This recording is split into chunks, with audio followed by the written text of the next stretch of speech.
आज की कहानी है सविता जी की, एक ऐसी माँ की जिसे उसके घर वालों ने ही घर से निकाल दिया था, पर किस्मत ने उसके साथ एक ऐसा खेल खेला जिसे देखकर आप सोच में पड़ जाएंगे कि जीवन कभी भी किसी के साथ क्या क्या खेल खेल सकता है। मैं सविता हूँ और अब मैं जल्दी ही 60 साल की होने वाली हूँ। मैं पहाड़पुर नाम के छोटे शहर में रहती हूँ। यहाँ मैंने और मेरे पति ने मिलकर अपनी बेटी आरती के लिए हर छोटी बड़ी चीज की योजना बनाई थी। जो भी त्योहार हमने मनाए, जो भी पैसा बचाया, वह सब हमने आरती के भविष्य के लिए रखा। लेकिन पिछले साल मेरे पति का कैंसर से निधन हो गया। जैसे मेरी दुनिया ही अचानक सुनसान हो गई।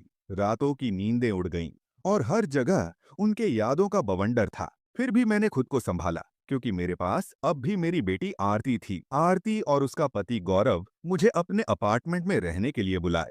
यह सुनकर मुझे लगा कि शायद मेरे जीवन में अभी भी कोई सहारा बचा है। लेकिन जब मैं वहां पहुंची तो गौरव की आंखों में वह ठंडापन और चिढ़ नजर आई, जिसे देखकर मेरी उम्मीदें धीरे धीरे धुंधली पड़ने लगी। मैंने सोचा कि मैं किसी का बोझ नहीं बनूंगी।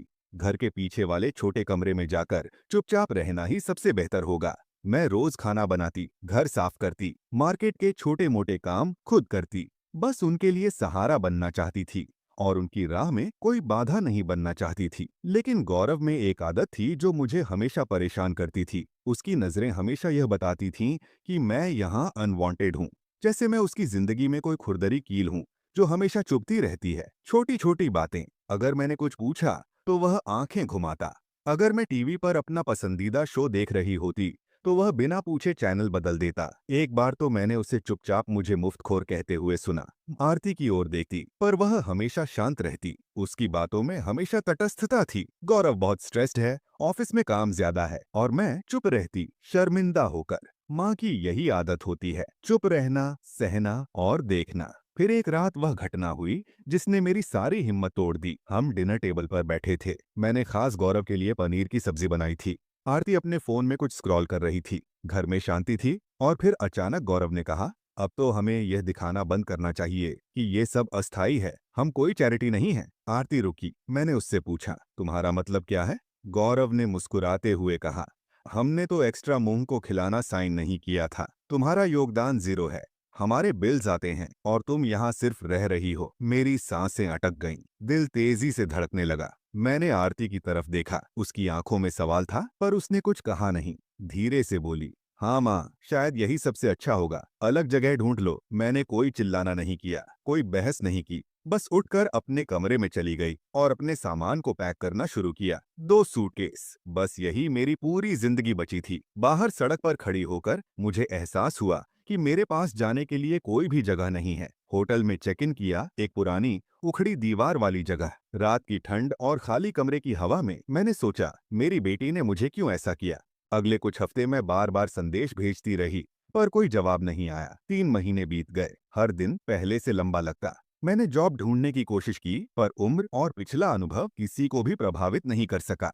अकेलापन और शर्म मुझे दबा रही थी। फिर एक रात मैंने अपनी माँ की पुरानी डायरी देखी। उसमें छोटी छोटी यादें, नोट्स और एक बड़ा राज लिखा हुआ था, हरिहर जनार्दन शर्मा। एक नाम जिसे मैं जानती नहीं थी, लेकिन मेरी माँ ने अपने प्यार और भविष्य की सुरक्षा के लिए लिखा था। मुझे 2 दिन लगे ऑनलाइन रिसर्च करने में। फिर मैं मिस्टर प्रदीप गुप्ता के पास पहुंची। उनके पास जाकर मुझे पता चला कि मेरी माँ ने सब कुछ मुझे सुरक्षित पहुंचाने का इंतजाम कर रखा था। इस खबर ने मेरे अंदर नया जोश भर दिया। मैंने एलएलसी बनाई, पैसे ट्रांसफर किए और उसी इलाके में अपार्टमेंट खरीद लिया जहां मेरी बेटी और गौरव रहते थे। यह एक धीमी, कानूनी और पूरी तरह सुरक्षित योजना थी। जैसे ही मैंने अपने नाम पर बिल्डिंग का कब्जा कर लिया, मुझे अजीब सा संतोष महसूस हुआ। यह संतोष किसी बदले की भावना से नहीं था, बल्कि यह एहसास था कि अब मैं फिर कभी कमजोर नहीं पड़ूंगी। अब मैं वही सविता थी जो अपने अतीत से टूटकर भी उठ खड़ी हुई थी, और अब पूरी तरह अपने निर्णयों की मालिक थी। मैंने ध्यान रखा कि किसी को यह पता न चले कि यह बिल्डिंग मेरी है। पूरी तरह से कानूनी और पारदर्शी तरीके से मैंने अपने नाम का एक एलएलसी बनाया, एसके होल्डिंग्स सविता कृपा। किसी को कुछ भी पता नहीं था, न प्रॉपर्टी मैनेजर को, न पड़ोसियों को। यह मेरी चुपचाप जीत थी। किराएदारों को नोटिस भेजे गए। सब कुछ नियमों और क्लॉज के अनुसार था। रेंट्स को फिर से निर्धारित किया गया। बिल्डिंग में नए सुधार करवाए गए, टूटे हुए लॉक बदले, फ्लिकरिंग लाइट्स ठीक करवाई और सुरक्षा कैमरे लगाए। यह सब सावधानी पूर्वक और धीरे धीरे किया गया। गौरव की प्रतिक्रिया तुरंत नजर आने लगी। उसने अपनी आंखों में गुस्सा और भ्रम दोनों ही दिखाए। उसे यह समझ नहीं आया कि ऑनर कौन है। वह प्रॉपर्टी मैनेजर के पास बार बार पूछता, लेकिन कोई जानकारी नहीं मिलती। उसने फिशिंग ईमेल्स भेजे, किराएदार बनने का दिखावा किया, पर सब विफल रहा।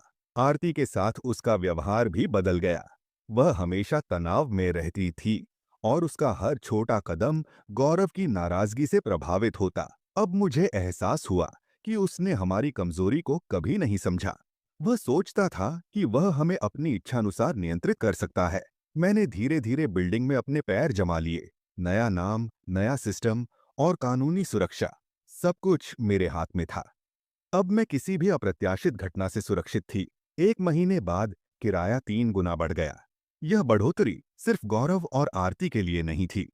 मैंने सभी किराएदारों के लिए समान नियम बनाए। फर्क यह था कि अब मैं उनका सामना कर सकती थी, बिना डर के। आरती ने पहली बार मुझे कॉल किया। उसकी आवाज कांप रही थी। उसने कहा, माँ, मुझे नहीं पता कि आपने क्या किया है, लेकिन हमारे किराए बहुत बढ़ गए हैं। गौरव पागल हो रहा है। क्या हम बात कर सकते हैं? मैंने जवाब नहीं दिया। मैं जानती थी कि अब वह हमारी बातचीत की नहीं, बल्कि उनके फैसलों की कीमत भुगत रहे थे। यह सिखाने का समय था कि हर कार्रवाई का परिणाम होता है। फिर एक शाम मैं बिल्डिंग के पास से गुजरी। देखा कि गौरव अंदर अपनी गुस्से और निराशा में भरा हुआ था। आरती ने भी अपनी गलती महसूस की, पर अब कुछ कर पाने की स्थिति नहीं थी। उनकी आंखों में वही आश्चर्य और डर दिख रहा था, जो केवल तभी महसूस होता है जब कोई समझता है कि उसने किसी की ताकत को कम आंका। इस बीच मैंने अपने अंदर बदलाव महसूस किया। अब मैं सिर्फ सविता नहीं थी, मैं एक नई औरत थी, जिसने अपने आत्मसम्मान और शक्ति को फिर से हासिल किया था। मैंने खुद को मजबूत बनाया और अब किसी की कृपा या स्वीकृति की आवश्यकता नहीं थी। गौरव ने कई बार मुझसे संपर्क करने की कोशिश की, ईमेल, कॉल, नोटिस, पर मैंने हर बार कानूनी और शांत तरीके से जवाब दिया। उसकी हर धमकी, हर प्रयास और हर गुस्सा अब मुझ पर असर नहीं कर सका। आरती भी धीरे धीरे समझने लगी कि उसने अपनी माँ को क्यों बेइज्जत किया। उसने महसूस किया कि कभी-कभी प्यार और आत्मसम्मान को समझने में देर हो जाती है। उसने मुझे मिलना चाहा, पर मैं उसे समय देने के लिए चुप रही। कुछ सप्ताह बाद बिल्डिंग में एक टेनेंट मीटिंग हुई। गौरव आया और जब उसे पता चला कि ऑनर कौन है, तो उसका चेहरा बदल गया। उसके लिए यह असली झटका था। उसने सोचा नहीं था कि वही महिला, जिसे उसने कभी छोटा और कमजोर समझा था, अब उसके ऊपर पूरी तरह से नियंत्रण रखती है। मैंने मीटिंग में सभी के सामने अपना परिचय दिया। शुभ संध्या, मेरा नाम सविता है और मैं इस बिल्डिंग की ओनर हूँ। गौरव की प्रतिक्रिया तत्काल थी। वह चौंक गया। उसकी चेयर फर्श पर रगड़ गई। यह मजाक है, उसने जोर से कहा। मैंने नर्म आवाज में कहा, बस बिजनेस। आपने सब कुछ खुद ही बनाया, अब इसका परिणाम भुगतना आपका है। मीटिंग में कोई और गड़बड़ी नहीं हुई। गौरव ने आखिरकार स्वीकार किया कि अब उसके पास विकल्प नहीं बचा। आरती भी समझ चुकी थी कि उसने किस स्थिति को जन्म दिया। उस रात अपने कमरे में बैठकर मैंने महसूस किया कि यह जीत सिर्फ संपत्ति की नहीं थी, यह आत्मसम्मान, धैर्य और सच्चाई की जीत थी। मैं अब अपने लिए जी सकती थी, बिना किसी डर या किसी की स्वीकृति के। मैंने बिल्डिंग की पूरी जानकारी और कानूनी दस्तावेज मिस्टर गुप्ता के जरिए सुरक्षित करवाई। यह सुनिश्चित किया कि कोई भी मेरे अतीत की कमजोरी का फायदा न उठा सके। धीरे धीरे आरती और गौरव दोनों अपने जीवन में सुधार करने लगे। उन्होंने मुझसे सीधे संपर्क करने की बजाय अपनी गलतियों का सामना करना शुरू किया। मैं चुप थी, पर हर कदम पर उनकी असहायता और भ्रम उन्हें अपनी ही गलती की याद दिलाता। जैसे जैसे समय बीतता गया, मैंने बिल्डिंग में अपने अधिकार और नियंत्रण को स्थिर कर लिया। अब मैं सिर्फ संपत्ति की मालिक नहीं थी, बल्कि अपने जीवन की भी मालिक थी। यह अनुभव मुझे सिखा गया कि कभी-कभी हमें अपने लिए खड़ा होना पड़ता है, भले ही हमारे सबसे करीब लोग हमें कमजोर समझें। एक दोपहर बिल्डिंग के पास मैं आरती से मिली। उसने मुझे देखा, पर वह पहचान नहीं पाई। उसके चेहरे पर एक अजीब सा डर और पछतावा दोनों झलक रहे थे। मैंने उसे चुपचाप देखा और सिर्फ यही महसूस किया कि अब वह समझ चुकी थी कि उसने क्या खोया।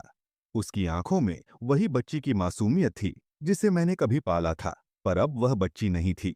वह अब उस महिला की माँ की बेटी थी जिसने अपनी माँ के साथ जो किया उसका परिणाम भुगत रही थी। आरती ने धीरे से कहा, माँ, मुझे नहीं पता कि आप सब जानती हैं या नहीं, लेकिन मैं सिर्फ यह जानना चाहती थी कि सुरक्षित महसूस करना कैसा होता है। मैं चुप रही। मैंने उसे वह एक चीज दी जो मैं दे सकती थी, शांति। कभी कभी सच से ज्यादा सुरक्षित शांति होती है। फिर मैंने अपने अतीत की डायरी देखी। मेरी माँ की लिखी हुई हर लाइन, हर नोट मुझे याद दिला रहा था कि मेरी माँ ने हमेशा मेरे लिए लड़ाई लड़ी। उसने मुझे कभी कमजोर नहीं बनने दिया। और अब मैं वही सविता थी जो अपनी कमजोरी और दर्द के बावजूद मजबूत बनकर उठ खड़ी हुई। गौरव ने कई बार कोशिश की कि वह मेरी कमजोरी का फायदा उठाए। उसने धमकियां दी, नोटिस भेजे, सोशल मीडिया पर पोस्ट करने की कोशिश की, पर अब उसका हर प्रयास बेकार था। मैं कानूनी और मानसिक रूप से पूरी तरह तैयार थी। आरती धीरे धीरे समझने लगी कि उसने अपनी माँ के साथ क्या किया। उसने पहली बार सच में माफी मांगी। मैंने उसका हाथ पकड़ा और बस उसे यह एहसास दिलाया कि आपकी गलती से सीखना और अपने आप को बदलना ही असली शक्ति है। कुछ हफ्तों बाद बिल्डिंग की सभी कानूनी प्रक्रिया पूरी हुई। मिस्टर गुप्ता ने सुनिश्चित किया कि सब कुछ सही तरीके से ट्रांसफर हो। मैं अब पूरी तरह स्वतंत्र थी। मैंने बिल्डिंग बेची और आधा पैसा अनाथालय को दान किया, अपनी माँ के नाम पर, जिन्होंने मुझे चुपचाप ताकत दी। बाकी पैसे से मैंने पहाड़पुर में एक छोटा सा घर खरीदा, उसी इलाके में जहां मैं बड़ी हुई थी। ये घर सिर्फ मेरे लिए नहीं, बल्कि मेरे आत्मसम्मान और स्वतंत्रता का प्रतीक बन गया। आरती ने मेरी मदद की बॉक्सेस उठाने में, और उस दिन शाम को हम दोनों आंगन में बैठकर हंसी खुशी की बातें करने लगी। उसने कहा, तुम यहाँ हमेशा सुरक्षित थी। मैंने उसे बताया कि मैं भूल गई थी कि यह कैसा महसूस होता है, सुरक्षित होना। उस रात मैंने महसूस किया कि जीत हमेशा संपत्ति या पैसे से नहीं होती। ये जीत होती है सत्य, आत्मसम्मान और अपनी शक्ति को पहचानने की। मैंने आरती को माफ कर दिया, पर सबसे महत्वपूर्ण बात यह थी कि मैंने खुद को माफ किया, क्योंकि सबसे कठिन हिस्सा यह नहीं था कि मुझे धोखा मिला या घर से निकाला गया। सबसे कठिन हिस्सा यह था कि मुझे खुद में वो ताकत मिलनी थी जिसे मैंने अपनी माँ से सीखा। मेरे हाथ में डायरी थी। उसमें लिखा था, तुम्हें उनके प्यार की जरूरत नहीं है कि तुम हकदार हो। तुम्हें उनकी मंजूरी की जरूरत नहीं कि तुम स्ट्रांग हो। तुम्हें सिर्फ सच की जरूरत है, और यह कभी मत भूलना कि तुम कौन हो। यही थी सविता जी की कहानी, एक महिला की जिसे उसका परिवार ही घर से निकाल देता है, पर जिसने 3 महीने बाद वही बिल्डिंग खरीदी और जीवन की सबसे बड़ी जीत हासिल की। याद रखिए, जब जीवन आपको तोड़ने की कोशिश करता है, तो यह सिर्फ आपको यह दिखाने का तरीका है कि आप कितने मजबूत हैं। आपकी आवाज, आपकी इच्छा और आपका आत्मसम्मान, यही आपकी असली शक्ति है। जैसे ही मैं अपने नए घर में बस गई, मुझे लगा कि अब मैं पूरी तरह सुरक्षित हूँ। पर अनुभव ने मुझे यह सिखाया था कि जीवन में कोई भी सुरक्षा स्थायी नहीं होती।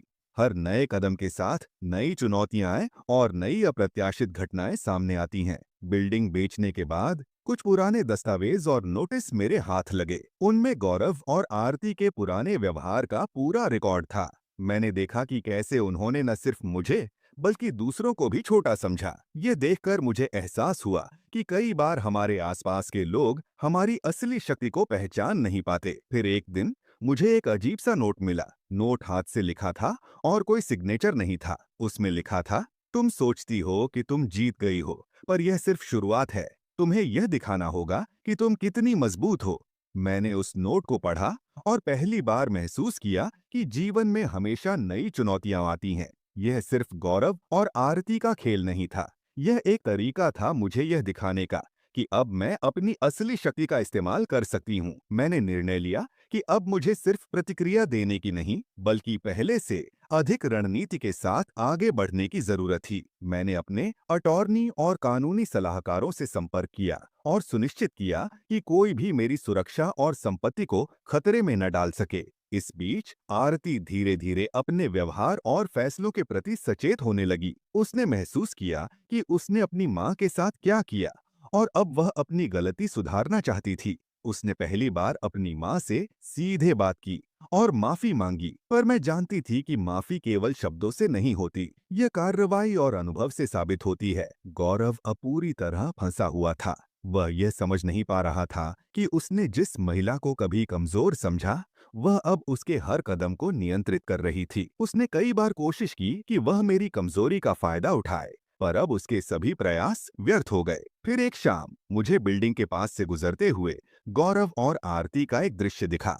गौरव गुस्से में था और आरती परेशान। मैं चुपचाप उन्हें देख रही थी। यह देखकर मुझे एहसास हुआ कि कभी-कभी जीवन खुद हमें सबक सिखाता है, और मैं अब सिर्फ सीखने वाली नहीं थी, मैं खुद सबक देने वाली थी। कुछ हफ्तों बाद मैंने देखा कि आरती ने अपने जीवन में सुधार करना शुरू किया। उसने अपने फैसलों के प्रति जिम्मेदारी ली और धीरे-धीरे हमारे रिश्ते में एक नई समझ पैदा हुई।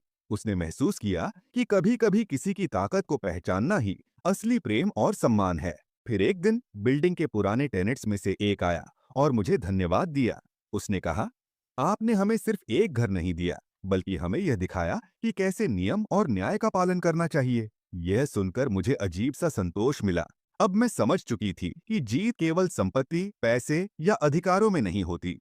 ये जीत होती है सत्य, धैर्य और आत्मसम्मान की। जो कुछ भी मुझे मिला वह सिर्फ मेरी मेहनत और सही निर्णय का परिणाम था। गौरव ने कई बार धमकियां दी, नोटिस भेजे और सोशल मीडिया पर पोस्ट करने की कोशिश की, पर अब उसकी हर कोशिश बेकार थी। मैं कानूनी और मानसिक रूप से पूरी तरह तैयार थी। उसने आखिरकार स्वीकार किया कि अब उसका कोई विकल्प नहीं बचा। आरती ने धीरे धीरे समझा कि उसने क्या खोया। उसने पहली बार सच में माफी मांगी। मैंने उसका हाथ पकड़ा और बस उसे यह एहसास दिलाया कि गलती से सीखना और अपने आप को बदलना ही असली शक्ति है। कुछ हफ्तों बाद बिल्डिंग की सभी कानूनी प्रक्रिया पूरी हुई। मिस्टर गुप्ता ने सुनिश्चित किया कि सब कुछ सही तरीके से ट्रांसफर हो। मैं अब पूरी तरह स्वतंत्र थी। मैंने बिल्डिंग बेच दी और आधा पैसा अनाथालय को दान किया, अपनी माँ के नाम पर, जिन्होंने मुझे चुपचाप ताकत दी। बाकी पैसे से मैंने पहाड़पुर में एक छोटा सा घर खरीदा, उसी इलाके में जहाँ मैं बड़ी हुई थी। ये घर सिर्फ मेरे लिए नहीं, बल्कि मेरे आत्मसम्मान और स्वतंत्रता का प्रतीक बन गया। आरती ने मेरी मदद की बॉक्सेस उठाने में, और उस दिन शाम को हम दोनों आंगन में बैठकर हंसी खुशी की बातें करने लगीं। उसने कहा, तुम यहाँ हमेशा सुरक्षित थी। मैंने उसे बताया कि मैं भूल गई थी कि यह कैसा महसूस होता, सुरक्षित होना। उस रात मैंने महसूस किया कि जीत हमेशा संपत्ति या पैसे से नहीं होती। यह जीत होती है सत्य, आत्मसम्मान और अपनी शक्ति को पहचानने की। मैंने आरती को माफ कर दिया, पर सबसे महत्वपूर्ण बात यह थी कि मैंने खुद को माफ किया, क्योंकि सबसे कठिन हिस्सा यह नहीं था कि मुझे धोखा मिला या घर से निकाला गया। सबसे कठिन हिस्सा यह था कि मुझे खुद में वो ताकत मिलनी थी जिसे मैंने अपनी माँ से सीखा। जैसे जैसे समय बीतता गया, मुझे एहसास हुआ कि अब मैं सिर्फ अपनी जिंदगी की मालिक नहीं थी, बल्कि अपने अतीत, अपने दर्द और अपने भविष्य की भी पूरी तरह जिम्मेदार थी। यह कहानी सिर्फ संपत्ति, किराया या पैसे की नहीं थी। यह कहानी थी सच्चाई, आत्मसम्मान और शक्ति की। आरती और गौरव की जिंदगी अब धीरे धीरे उस तरह बदल रही थी जैसे बदलाव की हवा आती है। गौरव ने कई बार कोशिश की कि वह मेरी कमजोरी का फायदा उठाए, पर अब उसके हर प्रयास बेकार हो गए। उसने आखिरकार स्वीकार किया कि अब उसका कोई विकल्प नहीं बचा। आरती ने धीरे धीरे समझा कि उसने अपनी माँ के साथ क्या किया। उसने पहली बार सच में माफी मांगी। मैंने उसका हाथ पकड़ा और बस उसे यह एहसास दिलाया कि गलती से सीखना और अपने आप को बदलना ही असली शक्ति है। बिल्डिंग की कानूनी प्रक्रिया पूरी होने के बाद मिस्टर गुप्ता ने सुनिश्चित किया कि सब कुछ सही तरीके से ट्रांसफर हो। अब मैं पूरी तरह स्वतंत्र थी। मैंने बिल्डिंग बेच दी और आधा पैसा अनाथालय को दान किया, अपनी माँ के नाम पर, जिन्होंने मुझे चुपचाप ताकत दी। बाकी पैसे से मैंने पहाड़पुर में एक छोटा सा घर खरीदा, उसी इलाके में जहां मैं बड़ी हुई थी। ये घर सिर्फ मेरे लिए नहीं, बल्कि मेरे आत्मसम्मान और स्वतंत्रता का प्रतीक बन गया। आरती ने मेरी मदद की बॉक्सेस उठाने में, और उस दिन शाम को हम दोनों आंगन में बैठकर हंसी खुशी की बातें करने लगीं। उसने कहा, माँ, तुम यहाँ हमेशा सुरक्षित रही। मैंने उसे बताया कि मैं भूल गई थी कि यह कैसा महसूस होता, सुरक्षित होना। उस रात मैं खिड़की पर खड़ी थी, हाथ में चाय का कप लिए, और महसूस कर रही थी कि सच्चा बदलाव केवल परिस्थिति बदलने से नहीं आता। वह आता है अपने आप को समझने, अपने डर और कमजोरी पर काबू पाने और अपने आत्मसम्मान को पहचानने से। इस कहानी से सबसे बड़ा सबक यह है कि जीवन हमें तब सबसे अधिक चुनौती देता है जब हम सबसे कमजोर महसूस करते हैं। पर यही वह समय होता है जब हमारी असली शक्ति और हिम्मत सामने आती है। कभी कभी वे लोग जिन्हें हम अपना मानते हैं हमें धोखा दे सकते हैं, वे हमें छोड़ सकते हैं या हमारी कदर नहीं कर सकते। पर याद रखिए, असली जीत पैसा, संपत्ति या अधिकारों में नहीं होती।